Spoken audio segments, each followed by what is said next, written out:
tutti, oggi durante il workshop che sta svolgendo Elisa di là nell'altra stanza volevamo farvi vedere questo nuovo procedimento. Lo stiamo studiando da un pochino di mesi ed è l'utilizzo di Magic dato a spruzzo. In questo caso andremo a lavorare delle persiane molto vecchie che abbiamo carteggiato appena per levigare la superficie e sgrassato con acqua di bicarbonato. Noi abbiamo cercato di creare un color glicine. Per crearlo abbiamo unito due parti di Biotresor, quindi in questo caso una latta da 500 ml di Biotresor, e una parte di Amour Violette, quindi 250 ml in questo caso di Amour Violette. E abbiamo creato questo bellissimo colore che adesso vi faremo vedere poi dal vivo nella persiana realizzata.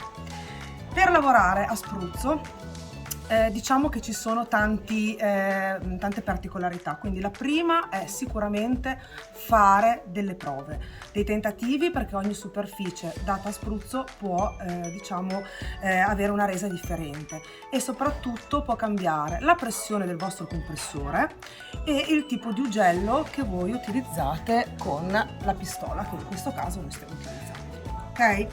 Allora, una cosa importante è la diluizione. Sicuramente la diluizione non è quella che dobbiamo rispettare quando lavoriamo a pennello, ma il colore deve essere molto liquido, perché sennò si rischia che gli ugelli della pistola si possano intasare continuamente, quindi il lavoro verrebbe fatto male. Una cosa molto importante è tenere l'ugello alla massima apertura, quindi aperto al massimo, avere un compressore con una buona potenza e diluire bene il colore. In questo caso su 250 ml di colore, perché ne stiamo usando metà barattolo, diluiremo circa 75 ml di acqua.